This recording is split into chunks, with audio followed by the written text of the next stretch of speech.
अपना मांग की लोच के निर्धारक तत्वों का पार्ट सेकंड स्टार्ट कर रहे हैं। इसमें हमने बताया था पिछले वीडियो में मांग की लोच के निर्धारक तत्व जो थे हमारे वो थे 7 बताए थे। हमने पहले कारक को डिस्क्राइब कर दिया था वस्तु की प्रकृति का।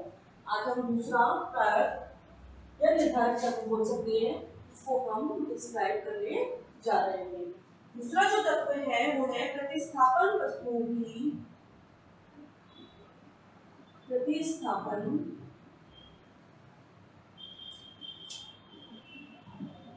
वस्तुओं की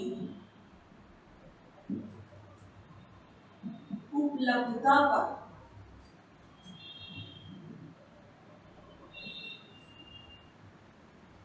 देखिए ये जो तत्व है ये हमने पिछले वीडियो में रेखा चित्रों की सहायता से भी समझाया था। अगर आपको देखा हो आपको थोड़ा सा याद हो कि हमने प्रतिस्थापन वस्तुएं 2 प्रकार की बताई थी। एक तो स्थानापन्न वस्तुएं और दूसरी पूरक वस्तुएं। लेकिन यहाँ पर सिर्फ हम प्रतिस्थापन यानी स्थानापन्न वस्तुओं की बात करते हैं कि स्थानापन्न वस्तुओं की मांग की लोच कैसी होती है, कौन सी ऐसी स्थिति होती है जब इनकी लोच बढ़ती है और कौन सी ऐसी स्थिति होती है जब मांग की लोच घटती है। तो हम इसमें ऐसी वस्तुएं ले रहे हैं बच्चों जो निकट के स्थानापन्न पदार्थ होते हैं। तो लिखेंगे यहाँ पर हम लिखेंगे कि वे वस्तुएं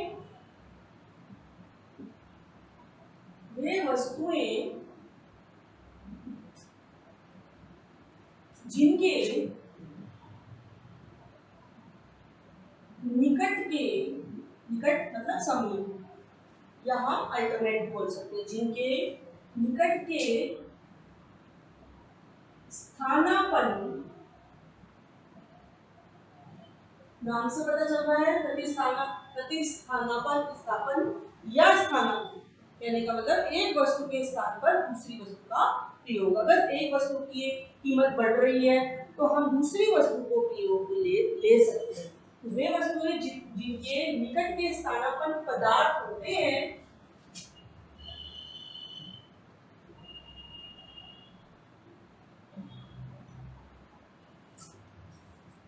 अल्टरनेट थिंग्स बोल सकते हैं या अल्टरनेट गुड्स बोल सकते हैं हम। जैसे हमने इसको चित्र के द्वारा भी समझाया था। चाय और कॉफी,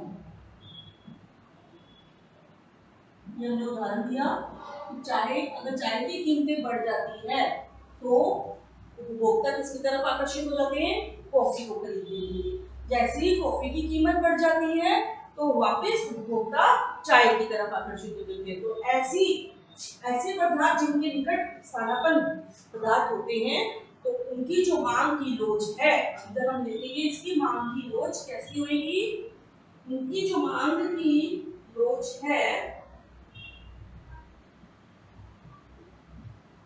मांग की लोच कैसी होगी, लोचदार।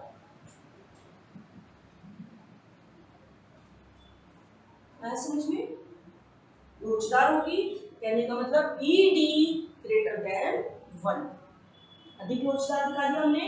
लोचदार क्या है, मांगी जाने वाली मात्रा।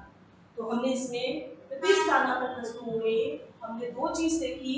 एक तो कि कौन सी वस्तुएं स्थानापन्न होती है, उदाहरण लिया चाय और कॉफी, और इनकी मांग की लोच क्या होती है, लोचदार होती है, जो हमारे निर्धारक तत्वों को प्रभावित करती है।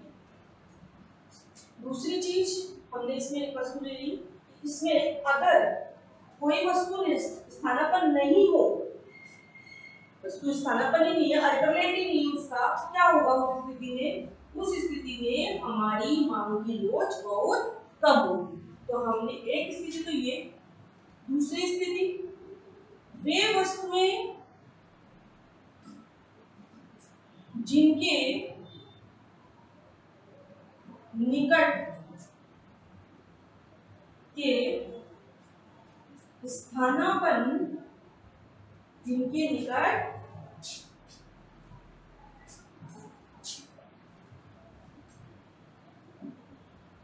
स्थानापन्न पदार्थ नहीं होते हैं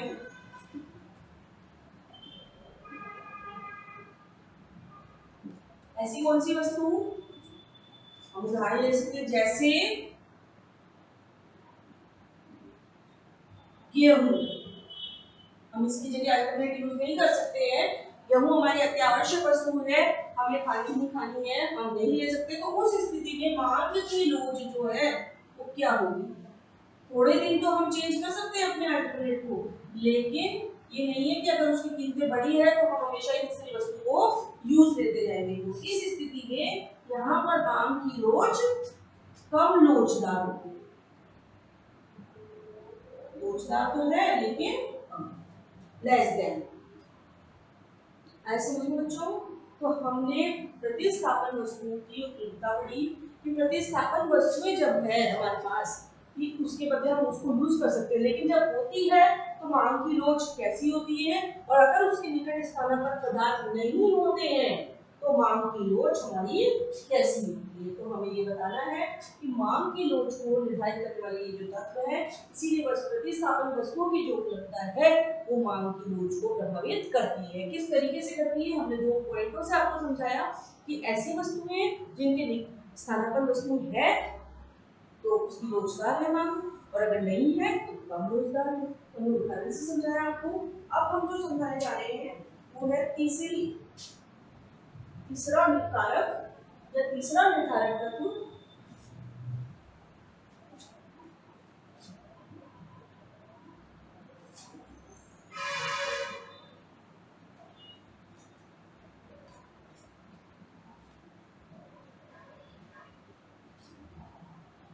जिसको हमने पहले ही नोट डाउन करवा दिया आपको कि 7 कारक थे, इसके 7 में से अब हम तीसरा चल रहे हैं बच्चों, जिसमें हम लिखेंगे वस्तुओं के विभिन्न उपयोग। वस्तुओं के विभिन्न उपयोगों को हम देखेंगे। तीसरा जो पॉइंट है हमारा,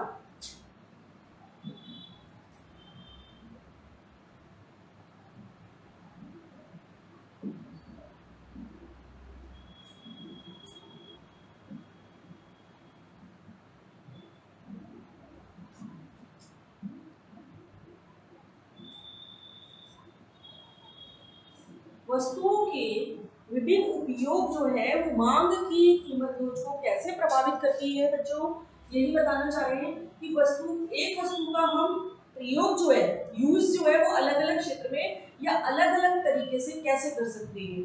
इसमें हम सीधा सीधा उदाहरण लेंगे बिजली का, कि अगर बिजली की कीमतें बढ़ जाती है तो हम बिजली का जो प्रयोग है वो क्या करेंगे, वो इसमें नहीं लेंगे। कई बार हम बिजली के प्रयोग में हीटर के द्वारा या हमारे इलेक्ट्रिक ओवन के द्वारा हम खाने को बनाने में प्रयोग कर लेते हैं, तो जब कीमतें बढ़ जाएगी तो उन वस्तुओं का उपयोग बंद कर दिया जाएगा, केवल उसकी जहां जरूरत होगी बिजली की वहीं इसका उपयोग किया जाएगा। तो इस वाले पॉइंट में हम यही बताना चाह रहे हैं कि वस्तुओं के जो विभिन्न उपयोग हैं वो कैसे रोजगार होते हैं या कैसे नहीं होते। तो हम लिखेंगे इसके अंदर वे वस्तुएं जिनके कई उपयोग हैं, वे वस्तुएं जिनके कई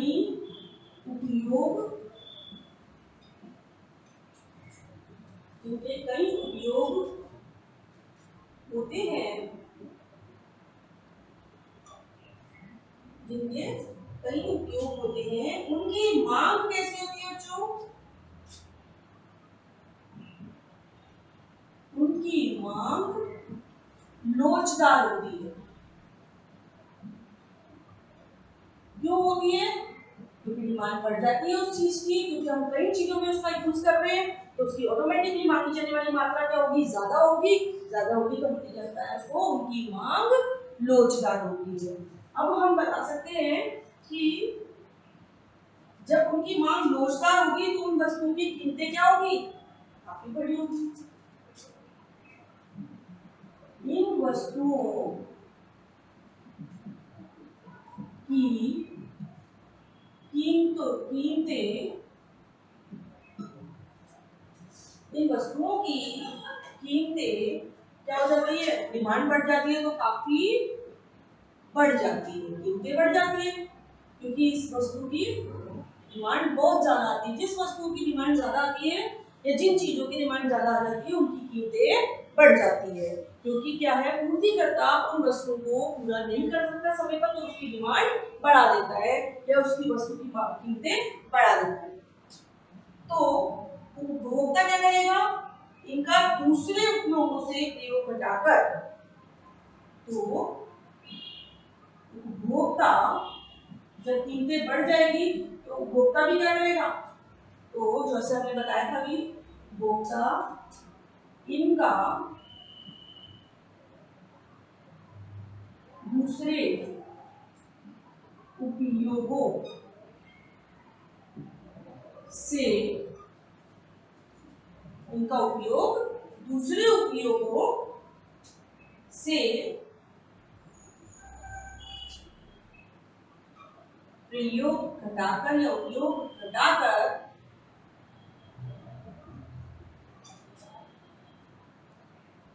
घटाकर सबसे ज्यादा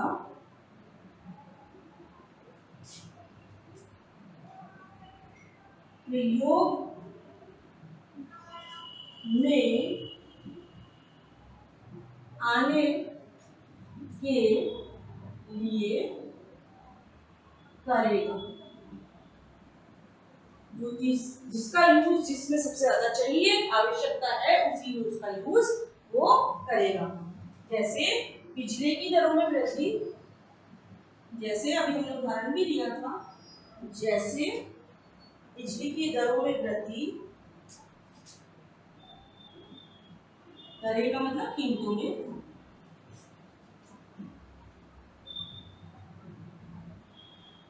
अगर बिजली की रेट्स बढ़ जाती है, वृद्धि के फलस्वरूप के बिजली की दरों में वृद्धि के फलस्वरूप बिजली का प्रयोग किसमें किया जाए, बिजली की दरें में वृद्धि के फलस्वरूप क्या करेंगे कि बिजली का जो प्रयोग है वो बंद कर देंगे, बेकार की चीजों में हम लगा रहे हैं उसको बंद कर देंगे।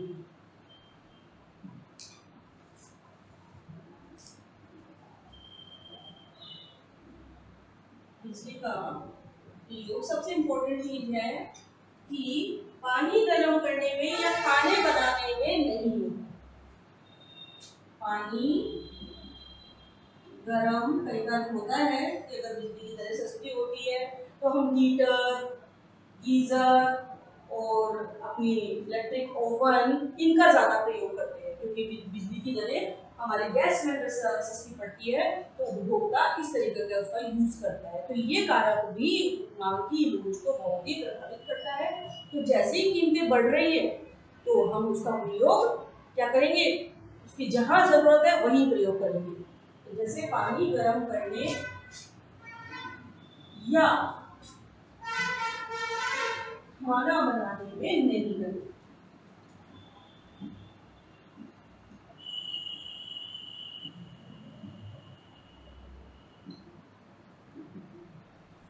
ये चीज है कि उपभोक्ता के विभिन्न उपयोग भी मांग की कीमत दोष को प्रभावित करती है।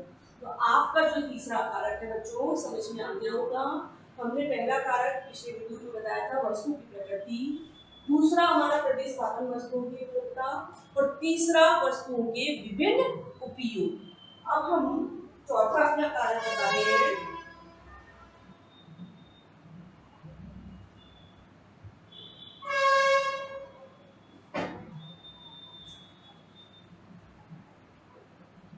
चौथा कारक उपभोक्ता की बजट का या उपभोक्ता की आय का मांग की कीमत में उस पर क्या प्रभाव पड़ता है। हमने पिछले वीडियो में के द्वारा भी बताया था कि अगर उपभोक्ता का बजट ज्यादा है तो वो अपना खर्च भी बढ़ा देगा, अगर उपभोक्ता का बजट कम है तो अपनी मात्रा को कम करेगा।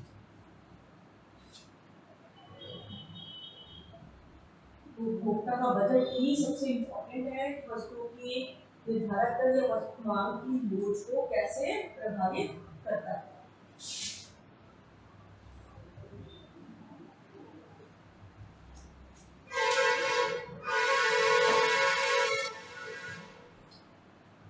पॉइंट,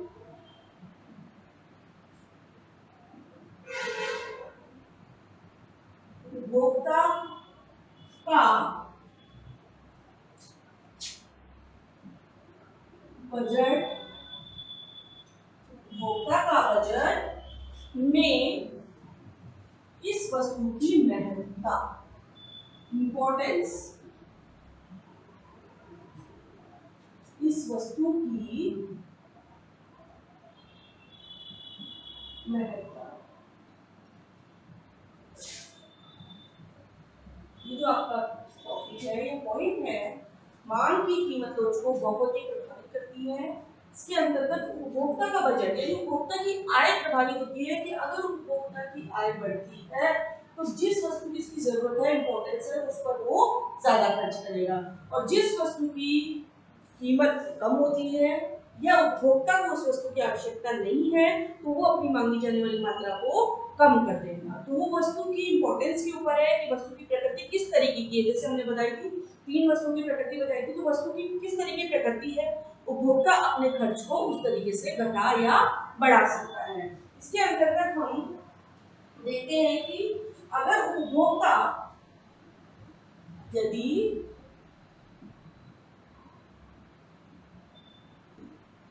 उपभोक्ता क्या कर रहा है, अपनी आय में से किसी वस्तु पर, अपनी आय में से किसी वस्तु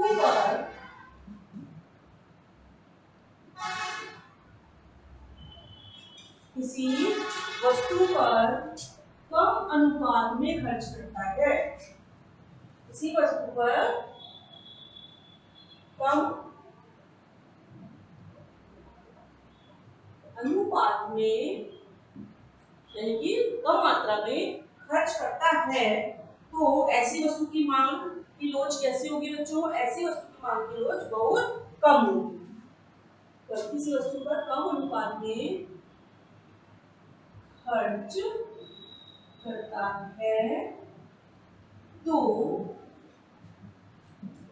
ऐसी वस्तु या वस्तुओं लिख सकते हैं कि मांग की लोच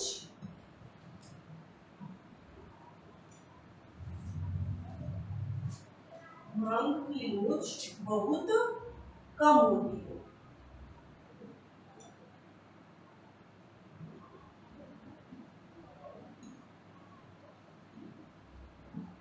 ऐसी वस्तुओं की मांग की लोच बहुत कम होती है। जैसे हम उदाहरण ले सकते हैं, डिफरेंट घटिया किस्म की वस्तुएं, जैसे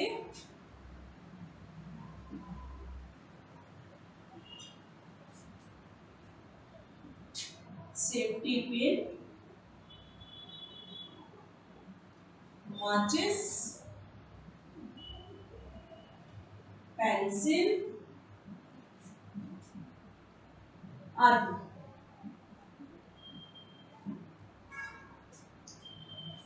इसी तरह से अपोजिट होता है कि अगर उपभोक्ता अपनी आय में से किसी वस्तु पर ज्यादा अनुपात में खर्च करता है तो उसकी मांग की लोच बहुत अधिक होती है।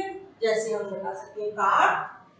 तो इसी तरीके से हम लिखे कि अगर हम समझें कि वे वस्तुएं, दो स्थिति हो गई इसमें भी, दोनों पॉइंट से समझाया कि वे वस्तुएं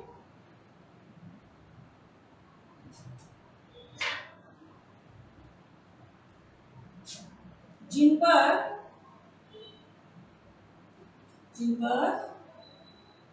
उपभोक्ता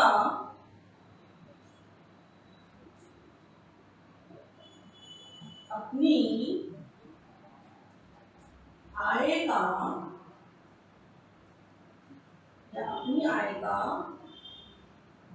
अनुपात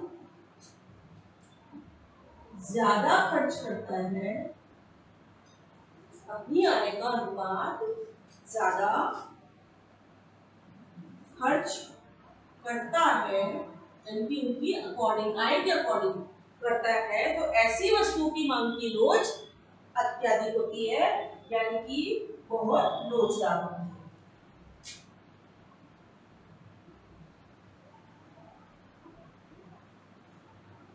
जिन पर ज्यादा खर्च करेंगे उनकी लोच क्या होगी, इन वस्तुओं की मांग की लोच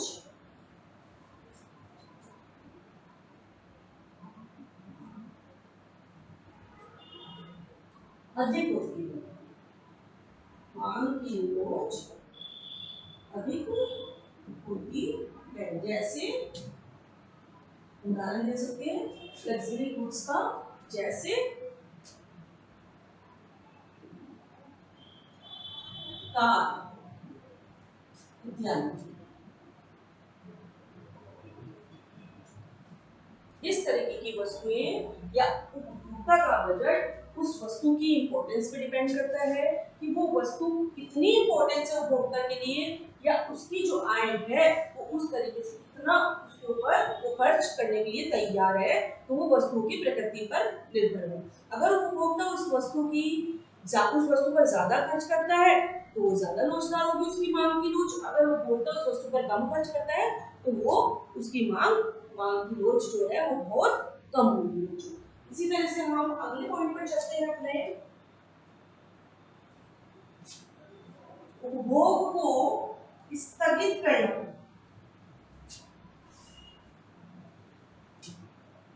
खर्चे को हम आगे पोस्टपोन कर देते हैं, स्थगित कर देते हैं। कैसे करते हैं, कौन सी वस्तुओं या किन परिस्थितियों में हम आगे खर्च करते हैं, इस चीज का हम अध्ययन करेंगे।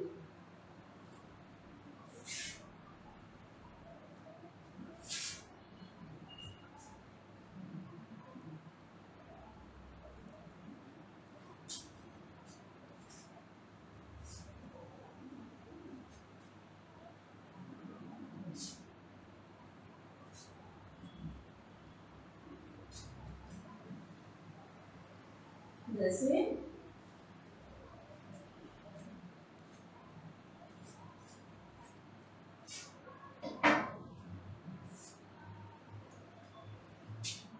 पांचों कारक ले रहे हैं अपना निर्धारण कारक, उपभोग को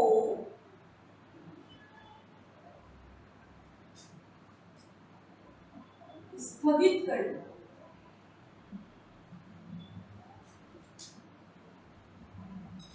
यानी कि अभी हम इसका यूज नहीं करेंगे, इस खर्चे को हम बाद में कर लेंगे। कुछ खर्चे ऐसे भी होते हैं कि हम परिस्थिति के अकॉर्डिंग अपने खर्चों को आगे की तरफ पोस्टपोन कर देते हैं कि अभी इस महीने नहीं करते, हम अगली बार कर लेंगे, या जिस वस्तु की रेट बढ़ रही है हम उसको कम होने पर ही उस चीज का उपभोग करेंगे। तो इस पॉइंट में यही है कि मांग की लोच कब होती है, कि अगर हम स्थगित कर देते हैं उस चीज को तो मांग की लोच कैसे होती है, और अगर नहीं करते हैं तो कैसे होती है। तो हम लिख रहे हैं वे वस्तुएं कौन सी, जिनकी मांग की लोच कैसी होती है, लोचदार होती है, जिनको हम स्थगित कर देते हैं। तो हम लिख देते हैं कि वस्तुओं की जो मांग है लोचदार होगी, कब होगी, जब हम उसका उपभोग स्थगित करें। वे वस्तुएं जिनकी मांग लोचदार होगी यदि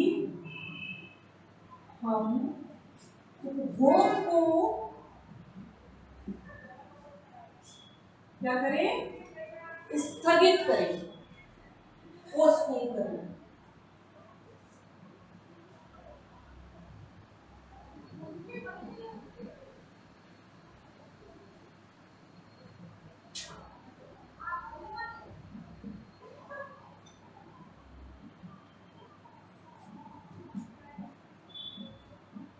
स्थगित किया जा सकता है। उनकी मांग की जो लोच है वो बहुत ही लोचदार होगी। जैसे हम इसमें उदाहरण ले सकते हैं कि गृह निर्माण, भवन निर्माण हो रहा है, गृह निर्माण हो रहा है, तो हम इसमें उदाहरण ले सकते हैं। उदाहरण के लिए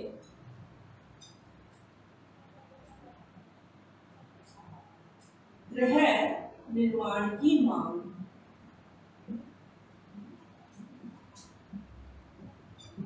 ठीक है, हमने गृह निर्माण की मांग देखी, उनको जरूरत है निर्माण करना है, तो हम क्या करते हैं कि अगर उनकी ब्याज दरें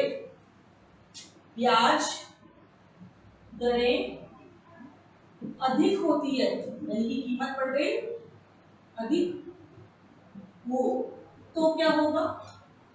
अगर ब्याज दरें अधिक हो तो क्या होगा?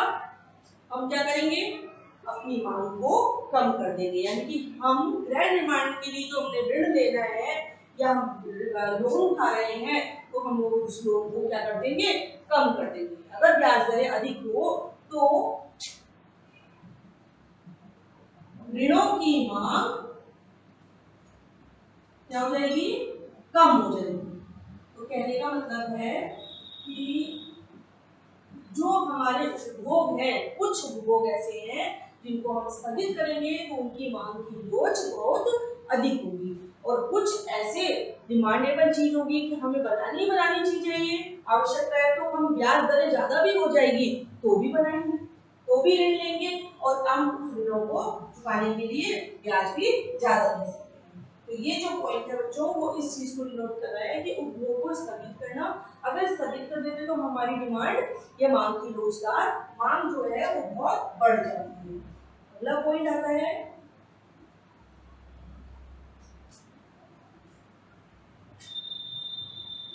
उपभोक्ताओं की आदतों पर। ये सबसे इंपॉर्टेंट है, जो मांग की लोच को प्रभावित करती है। ये वाला जो पॉइंट है, जिस तरीके से उपभोक्ता का बजट प्रभावित कर रहा था, उसी तरह से उपभोक्ता की आदतें भी बहुत प्रभाव डालती है। उपभोक्ताओं की आदतों पर।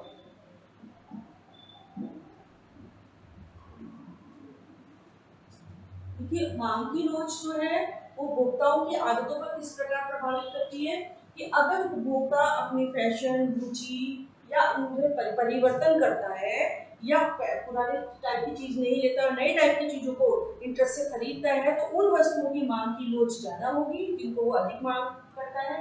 या उपभोक्ता की हैबिट, आदत, रुचि उस वस्तुओं में ज्यादा है तो उनकी डिमांड वो ज्यादा करेगा, तो उन वस्तुओं की मांग की लोच अधिक होगी।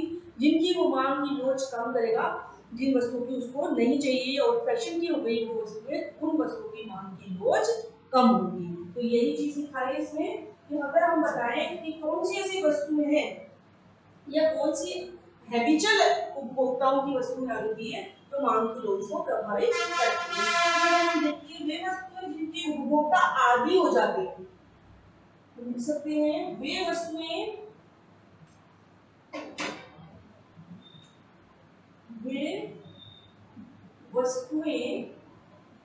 जिनके उपभोक्ता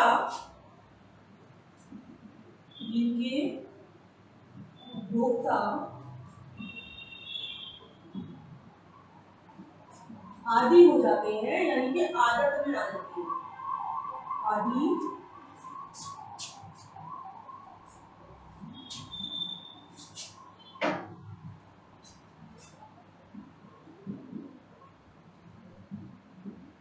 हो जाते हैं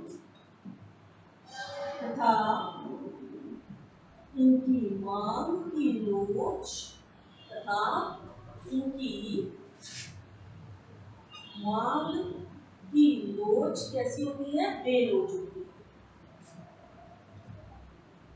मांग की लोच बेलोच होती है, यानी मांग एक जगह स्थिर हो जाती है, लेनी है, कीमतें चाहे ऊपर तक पहुंच जाए, कितनी भी महंगी हो जाए, उनकी मांग बेलोच होती है। अब कौन सी ऐसी वस्तुएं जिनके आदी हो जाएंगे, यानी कि हम उनके हैबिचुअल हो जाए, जैसे उनके बिना रह नहीं सकते हम, ऐसी वस्तुएं जैसे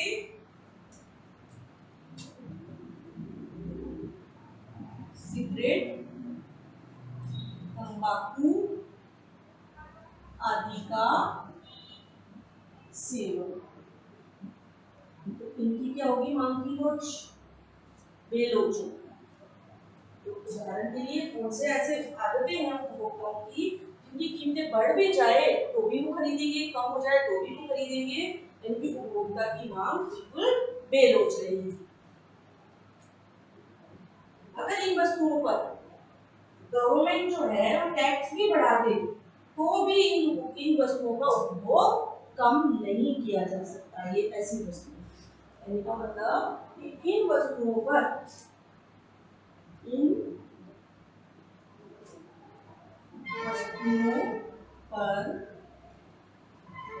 क्या करें, करों में वृद्धि भी हो जाए, टैक्स भी बढ़ जाए, यानी कि करों में वृद्धि भी कर दी जाए। करों में वृद्धि होने से क्या है, ये वस्तुएं महंगी हो जाती है ताकि उपभोग कम करें।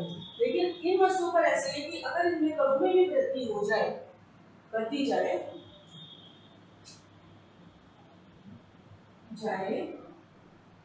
तब भी क्या करेगा, उपभोक्ता अपने उपभोग को घटा नहीं सकता। उपभोक्ता अपने उपभोग को घटा नहीं सकता। ये ऐसी वस्तु है या उपभोक्ता की ऐसी आदतें हैं जो वस्तु की मांग की रोज को प्रभावित करती है, घटा नहीं सकता। ये चीज थी, ये बहुत इंपॉर्टेंट पॉइंट है बच्चों। ये जो आपका है कि उपभोक्ता का एक बजट और उपभोक्ता की आदत, पसंद, रुचि, ये सब चीजें मांग की रोज को बहुत प्रभावित करती है। या आपका 6 पॉइंट कंप्लीट हो गया है। इसके बाद लास्ट चैप्टर का भी लास्ट पॉइंट है और हमारे टॉपिक का भी लास्ट पॉइंट है। तो आपका इम्पोर्टेंट चैप्टर इस वीडियो में खत्म हो जाता है, मांग की कीमत लोच वाला चैप्टर। जो फोर्थ चैप्टर है आपका, उसमें लास्ट आपका निर्धारित करने वाला तत्व बचा है समय अवधि पर।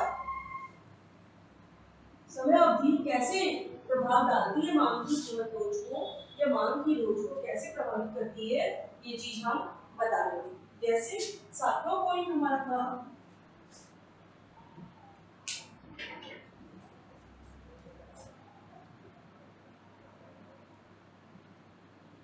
समय अवधि पर मांग की रोज का निर्धारक तत्व। कहने का मतलब है कि हमें समय अवधि में 2 प्रकार के काल बता रखे हैं, एक तो अल्पकाल और एक दीर्घकाल। नाम से पता चल रहा है बच्चों कि अल्पकाल यानी कि थोड़ा समय, ठीक है। 2 प्रकार के काल बता दिए, समय बता दिए, एक दीर्घकाल, ठीक है। अल्पकाल में वस्तु की जो मांग की लोच है वो कैसी होगी, मांग की लोच जो है वो बेलोच होती है, क्योंकि समय ही इतना कम होता है कि व्यक्ति के कीमतों में परिवर्तन होने पर आपकी मांगी जाने वाली मात्रा पे कोई प्रभाव नहीं पड़ता। मांग की लोच इस काल में बेलोच होती है। तो इसे हम बताएं कि क्योंकि अल्पकाल में जो है दीर्घकाल की तुलना में उपभोक्ता अपनी प्रकृति या प्रवृत्ति नहीं बदल सकता। समय सीमा के कारण उपभोक्ता अपनी प्रकृति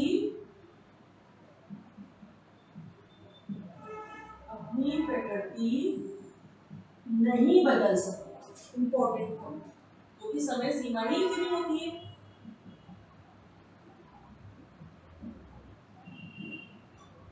इसके अंदर बिल्कुल अपोजिट, क्योंकि समय सीमा इतनी ज्यादा है तो वो अपनी मांग की लोच को बढ़ा सकता है, यानी कि बिल्कुल लोचदार होती है, क्योंकि समय सीमा ही इतनी ज्यादा होती है।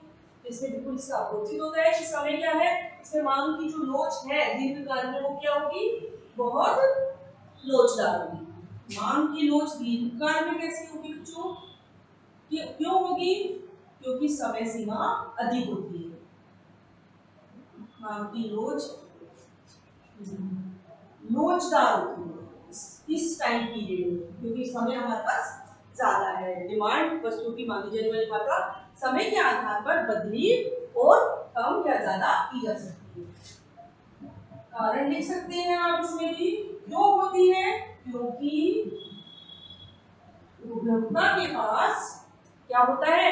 समय सीमा के कारण उपभोक्ता अपनी प्रवृत्ति या प्रकृति बदल सकते हैं, क्योंकि इस काल में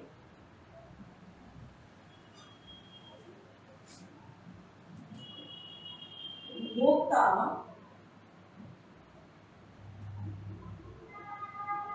अपनी प्रवृत्ति या प्रकृति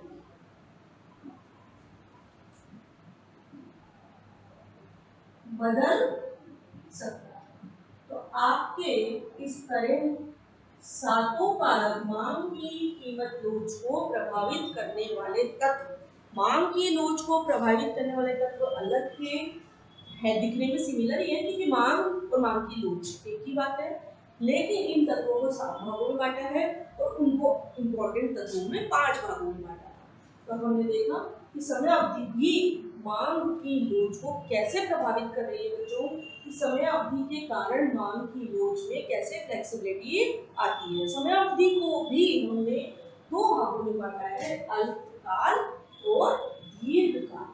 अल्प जैसे नाम से पता चल रहा है, अल्प थोड़ा, काल समय, थोड़े समय के लिए अगर किसी वस्तु की मांगी जाने वाली मात्रा उपभोक्ता करता है तो उसकी जो मांग की लोच है वो कैसी होगी?